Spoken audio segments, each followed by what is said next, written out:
Shalom, apa kabar sahabat Oase Rohani Katolik yang terkasih? Kita berjumpa kembali dalam siaran Oase Rohani Katolik hari ini. Senang sekali karena hari ini kita semua ditemani oleh Romo Hieronymus Roni Dahua MSc. Saya Benedict Marita akan menemani Anda semua dalam pesta pemberkatan Gereja Basilik Lateran. Marilah kita menyapa Romo Roni yang sudah berada di sini untuk Anda semua. Salam damai, Romo. Salam damai, Mbak Marita bersama dengan para sahabat dan pencinta Oase Rohani Katolik.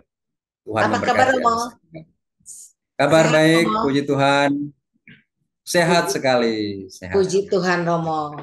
Baiklah, sahabat Oase Rohani Katolik, marilah kita awali jumpa kita dengan sebuah doa yang akan dipimpin oleh Romo Roni. Silakan, Romo.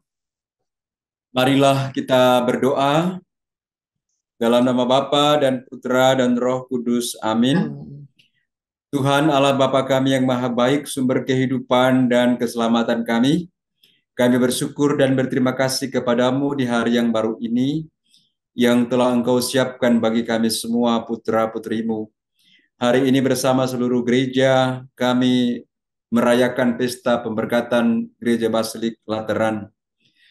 Kami mau berdoa kepadamu ya Bapa, agar kami semakin mencintai gerejamu, agar kami semakin menghayati bahwa tubuh kami adalah gerejamu yang kudus, tempat di mana kami berjumpa dengan Engkau sebagai sumber kehidupan dan kebahagiaan kami. Engkau sertai kami dalam hidup kami sepanjang hari ini dan di hari-hari selanjutnya, agar kami boleh memelihara hidup kami yang Engkau kuduskan ini. Untuk kami setia kepada segala kehendak-Mu, dan kami juga boleh menjadi air-air yang mengalir untuk memberi hidup kepada orang-orang yang kami jumpai dalam hidup kami, khususnya dalam keluarga kami masing-masing. Bapa di surga, berkatilah kami semua dan berkat-Mu yang kudus dari surga, agar renungan kami pada hari ini sungguh-sungguh menguatkan kami, memberikan inspirasi rohani bagi kami, untuk semakin setia denganmu, mencintai gerejamu, dan kami pun boleh belajar untuk menjadi berkat bagi sesama kami. Demi Kristus Tuhan dan pengantara kami. Amin. Amin. Dalam nama Bapa dan Putra dan Roh Dalam Kudus. Kudus. Amin. Amin. Sahabat Oase Rohani Katolik, antifon pembuka kita untuk hari ini adalah lihatlah kemah Allah di antara manusia. Dia akan berdiam bersama mereka dan mereka akan menjadi umatnya dan Allah bersama mereka ini akan menjadi Allah mereka. Bacaan dari nubuat Yesaya bab 47 ayat 1 sampai 2, dilanjutkan ayat 8 sampai 9 dan ayat 12. Sekali peristiwa, aku dibawa malaikat Tuhan ke gerbang bait suci, dan sungguh ada air keluar dari bawah ambang pintu bait suci itu, mengalir menuju timur, sebab bait suci itu juga menghadap ke timur. Air itu mengalir dari bawah bagian samping kanan bait suci, sebelah selatan mezbah. Lalu malaikat itu menuntun aku keluar melalui pintu gerbang utara, dan dibawanya aku berkeliling dari luar menuju pintu gerbang luar yang menghadap ke timur. Air itu membual dari sebelah selatan. Lalu malaikat itu berkata kepadaku, sungai ini mengalir menuju wilayah timur, menurun ke Araba Yordan dan bermuara di Laut Asin. Maka air laut yang mengandung banyak garam itu menjadi tawar. Kemana saja sungai itu mengalir, segala makhluk yang berkeriapan di dalamnya akan hidup. Ikan-ikan akan menjadi sangat banyak, sebab kemana saja air itu sampai, air laut di situ menjadi tawar. Dan kemana saja sungai itu mengalir, semua yang ada di sana hidup. Pada kedua tepi sungai itu tumbuh bermacam-macam pohon buah-buahan, yang daunnya tidak pernah layu, dan buahnya tidak habis-habis. Tiap bulan ada lagi buahnya yang baru, sebab pohon-pohon itu mendapat air dari tempat kudus. Buahnya menjadi makanan, dan daunnya menjadi obat. Demikianlah sabda Tuhan. Syukur kepada Allah. Sahabat Oase Rohani Katolik yang terkasih, marilah sekarang kita tanggapi sabda Tuhan dengan mazmur tanggapan. Kota Allah yang Maha Tinggi disukakan oleh aliran sungai. Kota Allah yang Maha Tinggi disukakan oleh aliran sungai. Allah itu bagi kita tempat perlindungan dan kekuatan. Sebagai penolong dalam kesesakan sangat terbukti. Sebab itu kita tidak akan takut, sekalipun bumi berubah, sekalipun gunung-gunung goncang di dalam laut. Kota Allah yang Maha Tinggi disukakan oleh aliran sungai. Kota Allah, kediaman yang Maha Tinggi, disukakan oleh aliran-aliran sebuah sungai. Allah ada di dalamnya. Kota itu tidak akan goncang. Allah akan menolongnya menjelang pagi. Kota Allah yang Maha Tinggi disukakan oleh aliran sungai. Tuhan semesta alam menyertai kita. Kota benteng kita ialah Allah Yakub. Pergilah, pandanglah pekerjaan Tuhan yang mengadakan pemusnahan di bumi. Kota Allah yang Maha Tinggi disukakan oleh aliran sungai. Sahabat Oase Rohani Katolik yang terkasih, marilah sekarang kita simak bersama Injil Yohanes bab 2 ayat 13 sampai 22 yang akan disampaikan oleh Romo Roni untuk kita semua. Haleluya, haleluya, haleluya. Haleluya, haleluya, haleluya. Telah kupilih dan kukuduskan rumah ini, supaya namaku tinggal di sini sepanjang masa. Haleluya, haleluya. Haleluya. Tuhan bersamamu dan bersama rohmu. Inilah Injil suci menurut Yohanes. Dimuliakanlah Tuhan. Bait Allah yang dimaksudkan Yesus ialah tubuhnya sendiri. Ketika sudah dekat hari raya Paskah orang Yahudi, Yesus berangkat ke Yerusalem. Dalam bait suci didapatinya pedagang-pedagang lembu, kambing, domba, dan merpati, dan penukar-penukar uang duduk di situ. Maka Yesus membuat cambuk dari tali lalu mengusir mereka semua dari bait suci dengan semua kambing, domba, dan lembu-lembu. Uang para penukar dihamburkannya ke tanah, dan meja-meja mereka dibalikannya. Kepada pedagang-pedagang merpati ia berkata, "Ambil semuanya ini dari sini. Jangan membuat rumah Bapakku menjadi tempat berjualan." Maka teringatlah murid-murid Yesus bahwa ada tertulis, "Cinta untuk rumahmu menghanguskan aku." Tetapi orang-orang Yahudi menantang Yesus, katanya, "Tanda apakah dapat engkau tunjukkan kepada kami bahwa engkau berhak bertindak demikian?" Jawab Yesus kepada mereka, "Rombaklah bait Allah ini, dan dalam 3 hari aku akan mendirikannya kembali." Lalu kata orang Yahudi kepadanya, 46 tahun orang mendirikan bait Allah ini, dan engkau dapat membangunnya dalam 3 hari. Tapi yang Yesus maksudkan dengan bait Allah ialah tubuhnya sendiri. Sesudah Yesus bangkit dari antara orang mati, barulah teringat oleh murid-muridnya bahwa hal itu telah dikatakannya.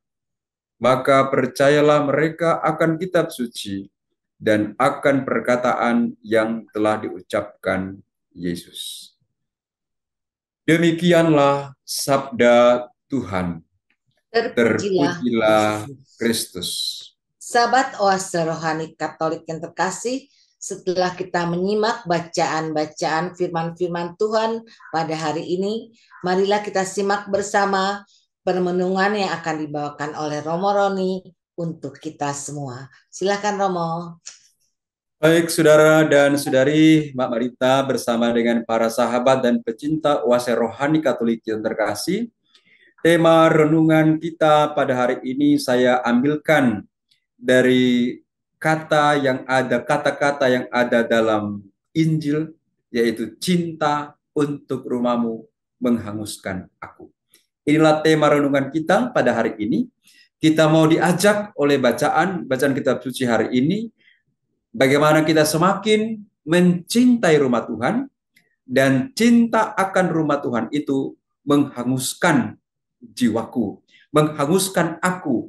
Artinya mau menjadikan aku ini sebagai bait Allah sendiri yang hidup.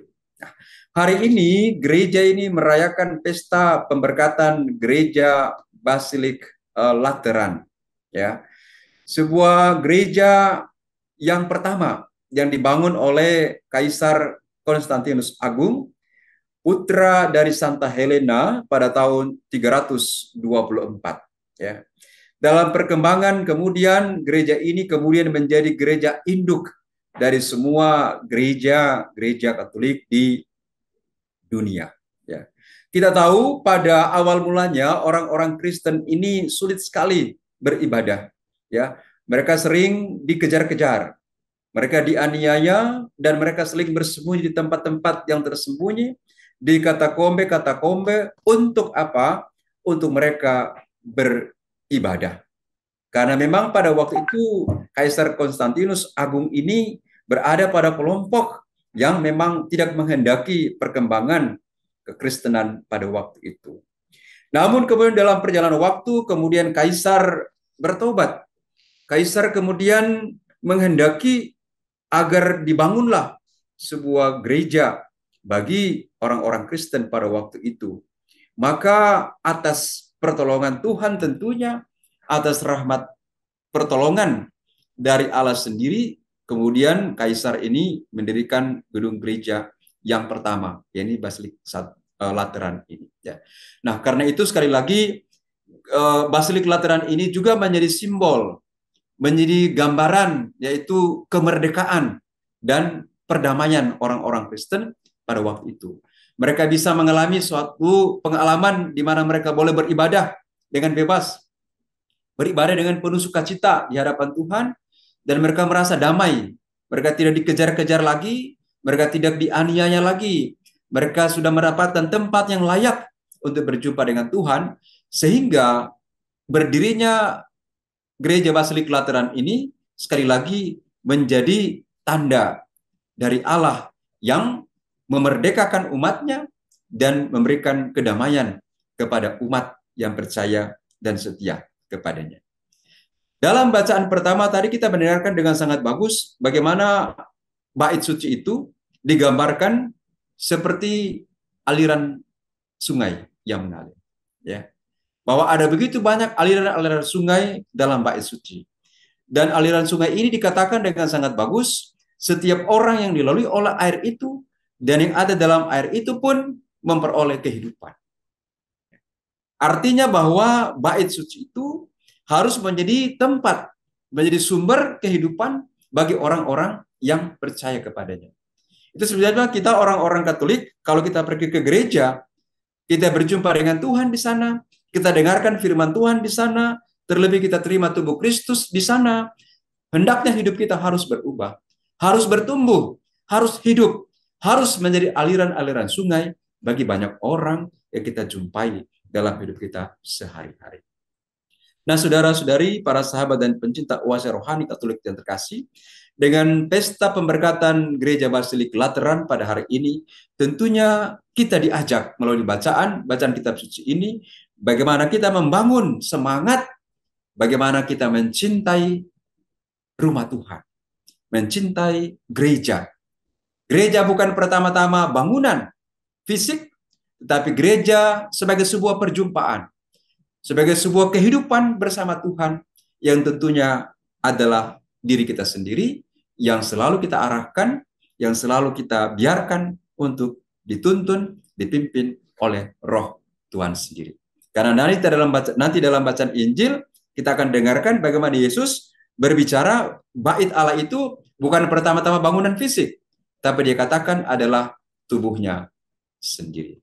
Jadi inilah ajakan bagi kita sekalian, para sahabat dan pencinta oase rohani Katolik, bahwa pada hari ini kita diajak untuk marilah kita mencintai rumah Tuhan, mencintai gereja, karena gereja itu menjadi tempat perjumpaan kita dengan Tuhan, kita dengarkan firman Tuhan, kita terima tubuh dan darah Kristus, dan itulah sumber air yang sejati. Ya, ini saya kira pesan pertama ya Mbak Marita dari bacaan pertama dan juga dari pesta kita pada hari ini, pemberkatan Gereja Basilik Lateran ini.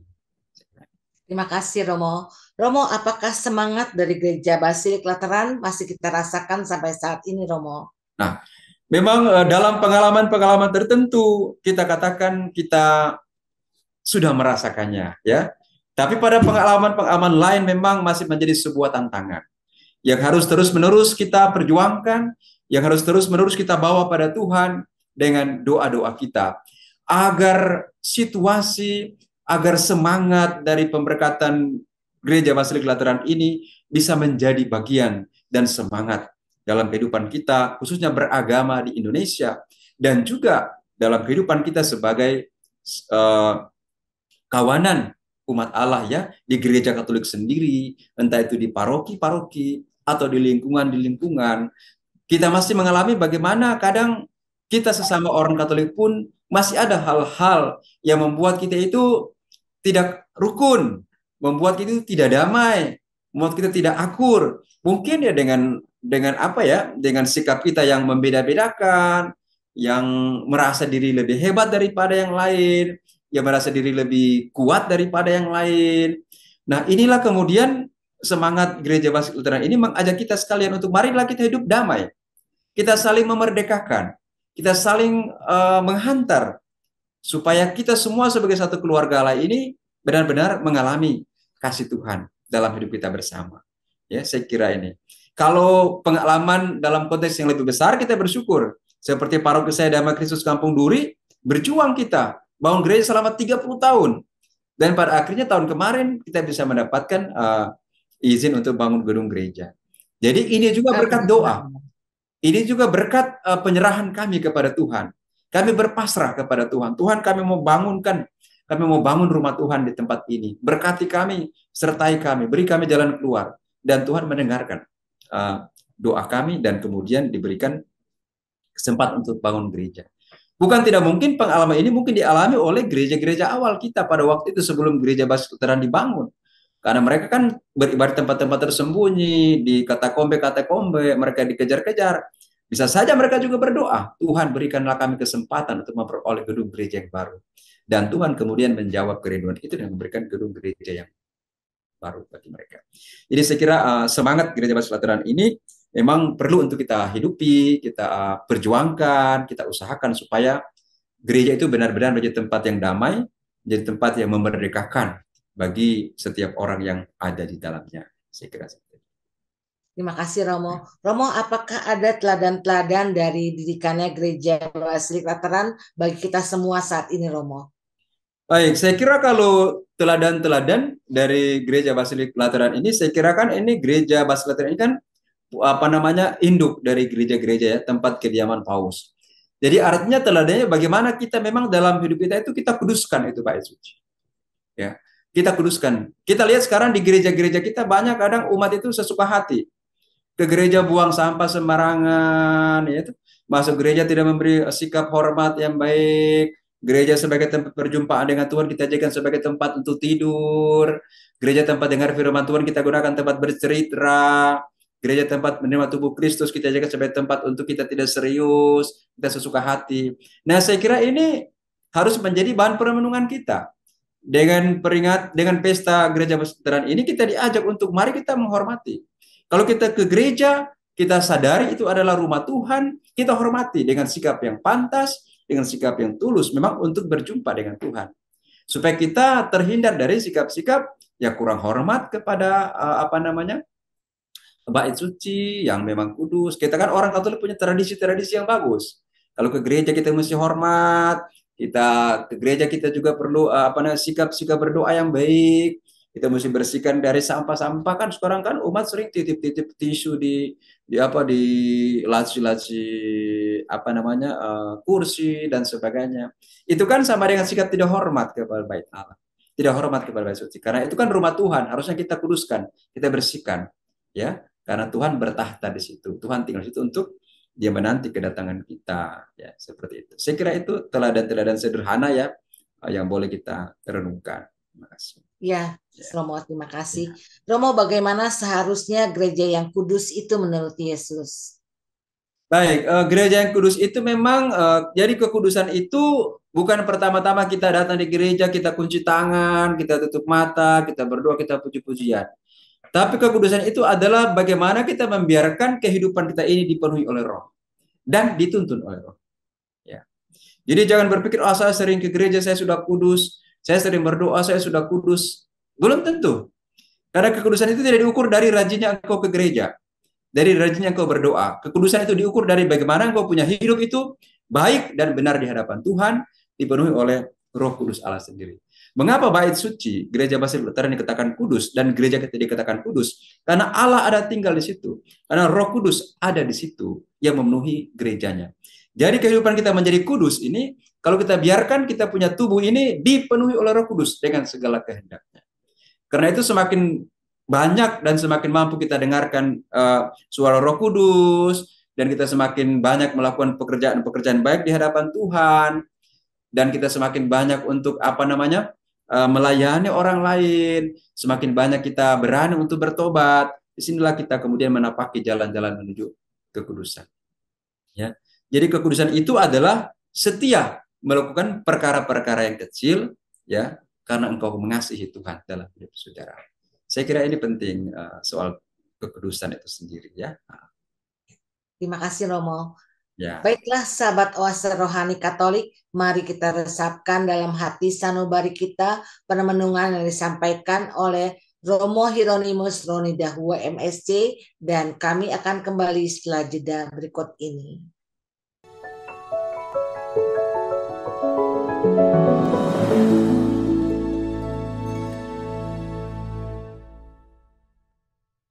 Sahabat Oase Rohani Katolik yang terkasih, kita berjumpa kembali dalam siaran Oase Rohani Katolik bersama Romo Hieronymus Roni Dahua MSc, dan saya Bernadette Marita akan menemani beliau sampai di penghujung acara nanti. Sahabat, jika kalian ingin menyampaikan usul atau saran, silahkan kirim ke alamat email kami ork2021@gmail.com atau melalui WA ke nomor 0818 0251 33438. Baiklah, sahabat Oase Rohani Katolik, kita kembali ke Romo Roni untuk menyimak permenungan di bagian kedua ini. Silakan, Romo. Baik, saudara dan saudari, para sahabat dan pencinta Oase Rohani Katolik kita terkasih, pada bacaan Injil hari ini kita mendengarkan bagaimana Yesus marah-marah ini. Ya, Yesus marah-marah. Dia marah-marah terhadap apa? Dia marah-marah terhadap pedagang-pedagang, pedagang lembu, kambing domba, merpati, penukar-penukar uang yang duduk di bait Allah sambil berjualan, dan juga mungkin kegiatan-kegiatan lain yang tentunya pasti tidak berkenan di hadapan Tuhan. Namanya ada penjual-penjual, ada penukar-penukar uang, pasti mungkin ada perjudian, ada orang mencari untung, dan ada orang mengalahkan yang lain. Pokoknya ada banyak trik-trik yang dipakai di situ yang di mata Tuhan tentunya tidak berkenan di hatinya. Karena itu ketika Yesus masuk bait Allah dan menemukan orang-orang itu, dia membuat cambuk dari tali. Dan dia mulai mengusir mereka. Kita bisa membayangkan waktu itu mungkin Yesus mungkin ya dia mungkin nggak pukul orang-orang ya, mungkin dia juga cuman meja, wah, keluar keluar keluar keluar keluar kamu dari sini. Nah, tetapi yang menarik pada burung merpati dia bilang baik-baik. Dia bilang ambil ini, jangan kamu berjualan di sini ya. Ini pada orang penjual burung merpati Yesus agak baik nih. Karena mungkin barangkali Yesus baik karena merpati dia ingat ini kan burung-burung yang biasa ada di gereja ya, burung-burung juga bahkan merpati menjadi lambang Roh Kudus juga. Jadi mungkin Yesus merasa oh ini burung merpati burung bagus, ini ambil ini ambil. Tetapi seperti kambing domba ya penukar-penukar uang itu diusir semua. Nah, pesan pertama dari sikap Yesus ini adalah Yesus ingin menegaskan kepada kita sekalian dan pada orang-orang waktu itu bagaimana itu cinta Tuhan, cinta Yesus kepada gerejanya ya. Cinta Tuhan kepada bait Allah, pada bait suci. Karena bait suci pada zaman Yesus itu dilihat sebagai tempat untuk perjumpaan antara Allah dengan umatnya. Sehingga memang Yesus tidak menghendaki tempat itu menjadi tempat yang dinajiskan atau menjadi tempat yang dikotorkan oleh perbuatan-perbuatan yang tidak berkenan di hati Tuhan. Karena itu Yesus memang agak keras untuk menegaskan bahwa memang Yesus benar-benar tidak menghendaki kita itu mengotorkan bait suci. Ya. Karena ada orang bilang kok Yesus masa bisa marah-marah, Yesus bisa pakai cambuk. Orang kan sering katakan begitu. Tetapi sebenarnya secara positif, sikap Yesus untuk mengambil cambuk dan mengusir orang itu untuk menegaskan bagaimana kesungguhan hati Yesus untuk jangan kamu cemarkan, jangan kamu kotorkan rumah Allah ini. Karena itu memang kemudian dia punya kalimat berikut, yaitu cinta untuk rumahmu menghanguskan aku. Jadi bagaimana itu hati Yesus, seluruh hidup Yesus itu benar-benar memang dia serahkan untuk kemuliaan Tuhan. Dan memang dia berusaha supaya kalau boleh bait Allah itu yang menjadi tempat di mana dia tinggal bersama dengan Bapa di surga untuk menyambut kehadiran umat itu menjadi tempat yang benar-benar suci, benar-benar yang kudus, yang tidak dijadikan oleh perbuatan-perbuatan manusia kita yang tercela. Ini pesan yang pertama untuk kita semua. Jadi sikap Yesus itu sekali lagi umat terkasih mau menegaskan kepada kita bagaimana kesungguhan hati Yesus untuk apa? Untuk menjaga kemurnian kesucian bait Allah, karena bait Allah pada waktu itu adalah tempat perjumpaan yang istimewa antara Allah dengan umatnya, yang sampai sekarang memang kita juga hayati, yang sampai sekarang juga kita orang Katolik percaya bahwa di gereja itu kalau kita datang adalah tempat di mana kita bisa berjumpa dengan Tuhan yang membacakan firman-Nya, yang menyerahkan tubuh dan darahnya. Ya, itu yang pertama. Yang kedua, dari bacaan Injil ini kita mendengarkan dengan sangat bagus bagaimana Yesus kemudian menunjuk bahwa bait Allah yang dia maksudkan itu bukan pertama-tama gedung gerejanya, ya, tetapi dia menunjuk pada dirinya sendiri. Artinya apa? Kalau kita mau masuk gereja, kita harus berani masuk di dalam kehidupan Yesus sendiri. Dia katakan, kamu rombak dalam waktu 3 hari akan kudirikan. Ya, dan mereka itu bertengkar. Kami bangun 46 tahun lamanya, kamu cuma 3 hari. Mana bisa? Mereka tidak mengerti dengan perkataan Yesus. Tapi yang Yesus maksudkan adalah yaitu tubuhnya sendiri. Oleh karena itu kita orang Katolik, kita mesti menghayati atas cara seperti ini. Kalau kita ke gereja, kita tidak cuma masuk dalam satu gedung gereja, tapi kalau kita ke gereja, kita masuk dalam satu pribadi, yaitu pribadi Yesus sendiri. Ketika kita dengarkan firman Tuhan, kita terima tubuh dan darah Kristus, maka kita menjadi, kamu tinggal dalam aku dan aku di dalam kamu, maka kamu akan berbuah banyak. Jadi ini pesan kedua untuk kita. Jadi kalau kita ke gereja, kita tidak hanya masuk dalam satu gedung saja, tapi kalau kita masuk di gereja, kita masuk dalam satu hidup pribadi, yaitu pribadi Yesus sendiri yang menjadi sumber kehidupan dan keselamatan kita. Ini penting untuk kita renungkan sekali lagi supaya kita percaya bahwa di gereja itu, mengapa gereja Katolik ada dia punya tabernakel ya. Di gereja Katolik ada tabernakel, gereja-gereja lain itu nggak ada, hanya gereja Katolik ada tabernakel. Untuk menjelaskan kepada kita orang Katolik bahwa Kristus itu tinggal di dalam gerejanya. Jadi kalau kita masuk di gereja, kita masuk dalam rumah Tuhan, dalam rumah Yesus. Karena itu memang sekali lagi hubungan dengan yang pertama tadi, kita memang nggak boleh cemarkan, nggak boleh bersikap tidak hormat atau tidak sopan di gereja karena kita tahu di situ ada Tuhan yang tinggal dan yang siap menyambut kehadiran kita, putra putri kesayangannya. Saya kira ini penting untuk kita renungkan, dan pesan yang ketiga bahwa gereja Yesus pelihara dengan baik, Yesus menjaga kesuciannya. Yang kedua, Yesus katakan gereja itu adalah tubuhnya sendiri. Dan pada akhirnya saya secara pribadi merenungkan, kalau Yesus katakan bahwa gereja itu adalah tubuhnya sendiri, maka kita sebagai pengikut Kristus, kita harus berani juga mengatakan bahwa diri saya sendiri adalah bait kediaman Roh Kudus. Mengapa? Karena tiap minggu kan kita terima tubuh dan darah Kristus. Tiap hari minggu kan kita terima tubuh Kristus. Nah, ketika kita masukkan tubuh Kristus ke dalam tubuh kita, maka kita menjadi bait Allah yang hidup, ya, tabernakel yang hidup. Saya kira ini yang pantas untuk kita renungkan, saudara-saudari yang terkasih, para sahabat dan pencinta unsur rohani Katolik, agar dalam hidup ini kita sungguh-sungguh menjaga diri kita. Kita membenamkan hidup kita dalam Kristus Yesus, agar hidup kita sungguh-sungguh menjadi perjumpaan yang mesra, yang menyelamatkan antara saya dengan Tuhan dan dengan sesama. Seperti itu, saudara. Terima kasih Romo. Romo, apa yang dapat kita lakukan untuk menjaga kekudusan gereja, Romo? Nah, itu untuk menjaga kekudusan gereja, yang pertama adalah saya bilang syukurlah dalam gereja Katolik masih banyak ditemukan kalau kita gereja itu kita masih benar-benar apa namanya bersikap hormat, ya, bersikap hormat kepada gerejanya. Kan di gereja itu kan ada banyak simbol-simbol, ya, ada altar, ada apa namanya tempat membaca, ada lilin, ada air kudus dan sebagainya. Bersyukurlah bahwa dalam gereja Katolik itu kita masih sangat menghargai hal-hal rohani ini, dan ini biasa kita tunjukkan lewat sikap kita menghormati, kita menyembah saat kita berada dalam gereja. Itu yang pertama. Yang kedua, karena gereja itu adalah tubuh kita sendiri, baik kediaman Roh Kudus, maka cara menjaga kekudusan kita adalah bagaimana kita berusaha untuk dalam hidup kita setiap saat atau hari demi hari itu kita mengarahkan agar hidup kita itu seturut dengan kehendak Tuhan.